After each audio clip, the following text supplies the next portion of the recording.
Assalamualaikum warahmatullahi wabarakatuh. Salam sejahtera untuk kita semua. Puji syukur atas nikmat yang Tuhan limpahkan. Yang terhormat Ibu Ismailana Mufitriani selaku dosen pengampu mata kuliah Ilmu Sosial dan Budaya Dasar, dan teman-teman sekalian yang saya banggakan. Saya Asenurela kelas PGSD 2B ini mempresentasikan materi tentang bentuk kekerasan pada anak dan dampaknya. Presentasi kali ini diharapkan bisa memberikan teman-teman pengetahuan dan pemahaman lebih dalam terkait dampak dari kekerasan pada anak. Menurut WHO, kekerasan adalah penggunaan kekuatan fisik dan kekuasaan, ancaman atau tindakan terhadap diri sendiri, per orang atau sekelompok orang yang mengakibatkan atau kemungkinan besar mengakibatkan memar atau trauma, kematian, kerugian psikologis, kelainan perkembangan, atau perampasan hak. Kekerasan merupakan perilaku yang tidak sah atau perlakuan yang salah. Kekerasan dapat diartikan sebagai perbuatan yang menyebabkan cedera atau matinya orang lain dan menyebabkan kerusakan fisik pada orang lain.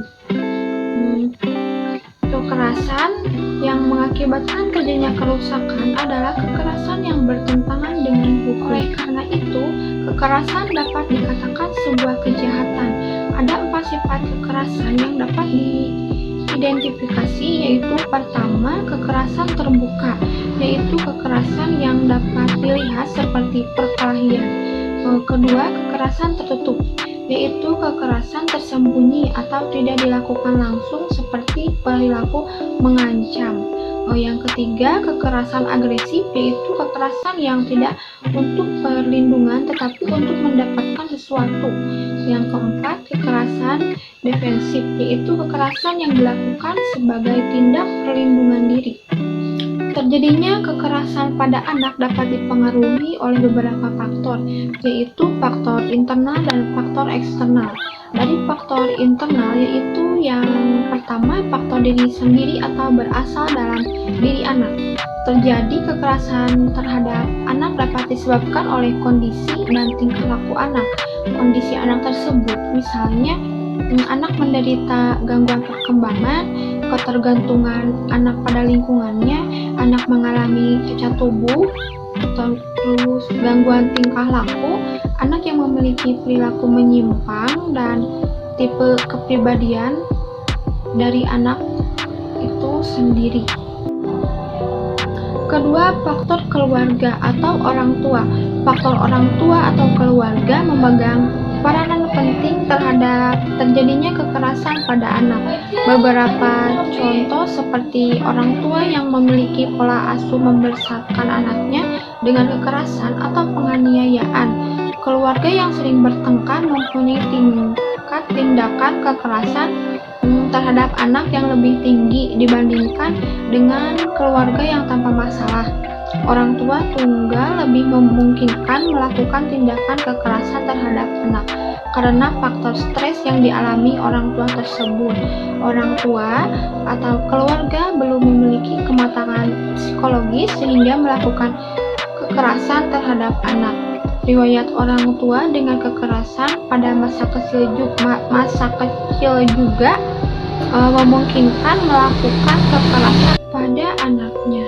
Faktor eksternal yang pertama itu ada lingkungan luar. Kondisi lingkungan juga dapat menjadi penyebab terjadinya kekerasan terhadap anak. Di antaranya seperti kondisi lingkungan yang buruk, terdapat sejarah penelantaran anak dan tingkat kriminalitas yang tinggi dalam lingkungannya. Yang kedua itu ada media massa.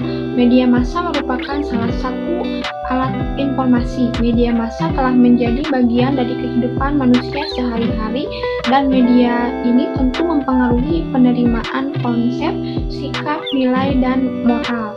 Seperti halnya dalam media cetak menyediakan berita-berita tentang kejahatan, kekerasan, pembunuhan. Kemudian media elektronik seperti radio, Televisi, video, kaset, dan film sangat mempengaruhi perkembangan kejahatan yang menampilkan adegan kekerasan, menayangkan film action atau perkelahian, acara berita kriminal, penganiayaan, kekerasan, bahkan pembunuhan dalam lingkungan keluarga. Pada hakikatnya, media massa memiliki fungsi yang positif, namun kadang dapat menjadi negatif. Yang ketiga itu ada budaya. Budaya yang masih menganut praktek-praktek dengan pemikiran bahwa status anak yang dipandang rendah, sehingga ketika anak tidak bisa memenuhi harapan orang tua, maka anak harus dihukum. Bagi anak laki-laki, adanya nilai dalam masyarakat bahwa anak laki-laki tidak boleh cengeng atau anak laki-laki harus tahan uji. Pemahaman itu mempengaruhi dan membuat orang tua ketika memukul, menendang, atau menindas anak adalah suatu hal yang wajar untuk menjadikan anak sebagai pribadi yang kuat dan tidak boleh lemah. Bentuk-bentuk kekerasan anak. Ada beberapa jenis kekerasan terhadap anak meliputi kekerasan fisik, kekerasan seksual, kekerasan emosional, penelantaran anak, dan eksploitasi anak. Yang pertama, kekerasan fisik. Kekerasan fisik yang mengakibatkan cedera fisik nyata ataupun potensial terhadap anak sebagai akibat dari tindakan kekerasan yang dilakukan orang lain. Yang kedua, kekerasan seksual. Kekerasan terhadap anak dalam kegiatan seksual yang tidak dipahaminya. Kekerasan seksual meliputi eksploitasi seksual dalam pornografi, perabaan memaksa anak untuk memegang kemaluan orang lain, hubungan seksual, pemerkosaan, hubungan seksual yang dilakukan oleh orang yang mempunyai hubungan darah, dan sodomi. Yang ketiga, kekerasan emosional, yaitu suatu perbuatan terhadap anak yang mengakibatkan atau sangat mungkin akan mengakibatkan gangguan kesehatan atau perkembangan fisik, mental, spiritual, moral, dan sosial. Contohnya seperti pembatasan gerak, sikap tidak yang meremehkan anak, mengancam, menakut-nakuti, mendiskriminasi, mengejek atau menertawakan, atau perlakuan lain yang kasar atau penolakan. Yang keempat, penelantaran anak. Ketidakpedulian orang tua atau orang yang bertanggung jawab atas anak pada kebutuhan mereka. Kelalaian di bidang kesehatan seperti penolakan atau penundaan memperoleh layanan kesehatan, tidak memperoleh kecukupan gizi, dan perawatan medis. Kelalaian di bidang pendidikan meliputi membolos atau bolos dari sekolah yang berulang, tidak menyekolahkan pada pendidikan yang wajib diikuti setiap anak, atau kegagalan memenuhi kebutuhan pendidikan yang khusus. Kelalaian di bidang fisik meliputi pengusiran dari rumah dan pengawasan yang tidak memadai. Kelalaian di bidang emosional meliputi kurangnya perhatian, penolakan atau kegagalan memberikan perawatan psikologis, kekerasan terhadap pasangan di hadapan anak, dan membiarkan penggunaan rokok, alkohol, dan narkoba oleh anak. Yang kelima yaitu eksploitasi anak, penggunaan anak dalam pekerjaan atau aktivitas lain untuk keuntungan orang lain, termasuk pekerja anak dan prostitusi. Kegiatan ini merusak atau merugikan kesehatan fisik dan mental, perkembangan pendidikan, spiritual, moral, dan sosial emosional si anak. Dampak kekerasan terhadap anak di sekolah. Kekerasan yang terjadi terhadap anak di sekolah dapat mengakibatkan dampak sebagai berikut. Yang pertama itu dampak fisik. Dampak dari kekerasan secara fisik dapat mengakibatkan organ-organ tubuh siswa mengalami kerusakan seperti memar, luka-luka, trauma pada korban, kecacatan, bahkan dapat mengakibatkan korban meninggal. Yang kedua ada dampak psikologis. Dampak psikologis dapat berupa rasa takut, rasa tidak nyaman, gelisah, dendam, menurunkan semangat belajar, hilang konsentrasi, menjadi pendiam, serta mental anak menjadi lemah, menurunnya kepercayaan diri. Dampak seksual dapat menyebabkan kehamilan yang tidak diinginkan dan memberikan penyakit HIV. Berikut solusi mencegah kekerasan pada anak. Yang pertama, jangan sering mengabaikan anak. Yang kedua, tanamkan sejak dini pendidikan agama. Yang ketiga, bicaralah secara terbuka pada anak. Yang keempat, ajarkan kepada anak untuk bersikap waspada. Dan yang kelima, orang tua harus bersikap sabar terhadap anak. Bisa dibayangkan, seorang anak usia 11 tahun dipaksa oleh teman-temannya berbuat tak senonoh dengan seekor kucing. Kasus perundungan ini harus menjadi pelajaran berharga bagi semua pihak, khususnya kepada orang tua, agar memberikan pemahaman kepada anak-anaknya untuk saling menghargai satu sama lain. Peran orang tua itu sangat penting. Perundungan yang dilakukan teman-temannya ini juga direkam dan disebar hingga viral di media sosial. Hal itu yang membuat korban mengalami trauma dan penurunan kondisi psikis, kemudian depresi atas perundungan tersebut.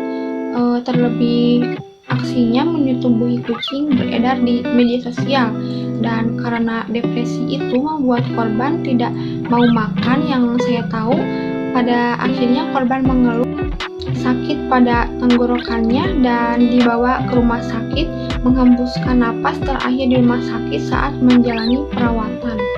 Secara rinci, jumlah anak yang berhadapan dengan hukum sebagai pelaku kekerasan fisik dan psikis 2016 sampai 2020, 2016 mencakup 147 anak, 2017 153 anak, dan 2018 130 anak, 2019 147 anak, dan 2020 69 anak. Komisi Perlindungan Anak Indonesia mencatat selama periode 2016 sampai 2020 ada 655 anak yang harus berhadapan dengan hukum karena menjadi pelaku kekerasan. Rinciannya, 506 anak melakukan kekerasan fisik dan 149 anak melakukan kekerasan psikis. Jumlah anak yang berhadapan dengan hukum ini konsisten berada di atas 100 orang per tahun selama 2016 sampai 2019. Angkanya kemudian turun menjadi 69 anak pada 2020 dengan rincian 58 anak sebagai pelaku kekerasan fisik dan 11 anak pelaku kekerasan psikis. Menurut KPAI, masalah ini bukan hanya menjadi tanggung jawab orang tua dan keluarga, tentunya menjadi tantangan besar bagi lembaga pendidikan. Kekerasan menurut undang-undang. Definisi kekerasan menurut pasal 1 angka 15A Undang-Undang Nomor 35 Tahun 2014 tentang perubahan atas Undang-Undang Nomor 23 Tahun 2002 tentang Perlindungan Anak, yaitu kekerasan adalah setiap perbuatan terhadap anak yang berakibat timbulnya kesengsaraan atau penderitaan secara fisik, psikis, seksual, dan atau penelantaran, termasuk ancaman untuk melakukan perbuatan pemaksaan atau perampasan kemerdekaan secara melawan hukum. Solusi nyata untuk kekerasan fisik bisa dilakukan dengan edukasi masyarakat untuk segera melapor jika melihat perilaku kekerasan terhadap anak.